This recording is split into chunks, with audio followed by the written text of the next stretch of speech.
В настоящее время в Башкирском шахтопроходческом управлении трудится порядка 1000 человек. Это проходчики, машинисты, крепильщики, геологи, слесари, лаборанты, водители и многие другие. Люди с огромной силой воли, хорошим состоянием здоровья, обладающие железной выдержкой и терпением. С тех пор, как в Сибае началось освоение месторождений руды, профессия шахтера стала одной из главных и востребованных в нашем городе. Именно они вносят весомый вклад в развитие экономики и благосостояния Сибая. С профессиональным праздником работников БШПУ поздравил заместитель главы администрации Наиль Халиуллин.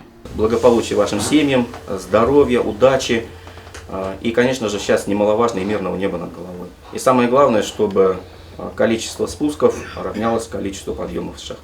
2015 год для Башкирского шахтопроходческого управления знаменательный. Предприятие отметило свое 30-летие. За эти годы у него сложилась своя история, главные герои которой – простые рабочие. Именно благодаря их труду у БШПУ есть свои успехи и достижения. И сегодня на горнодобывающем предприятии работают трудолюбивые и ответственные специалисты своего дела. Традиционно в профессиональный праздник лучшие из них были отмечены наградами.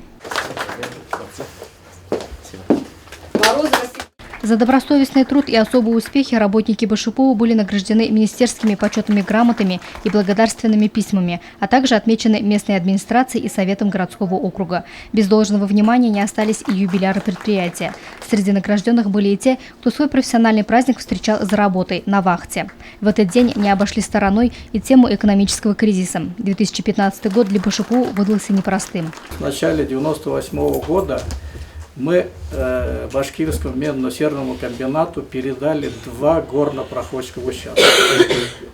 Ветераны помнят это. Номер 1 и номер 8. Полностью составом начальник участка, заместитель, электромеханика, горные мастера, все проходчики. 2 участка. И БШПУ выстоял. Не только эти 2 участка, мы и главных специалистов передали. Механика, энергетика главных, маркшейдера, много-много. Поэтому хочу сказать, что вера в предприятие у нас должно быть. Несмотря на все трудности и сложности, сибайские шахтеры спускаются под землю и выполняют свою работу, веря в то, что ситуация еще наладится и вернутся былые хлебные времена. Луиза Мустафина, Радмир Сингулов, Любовь Карпова, телекомпания СТВ.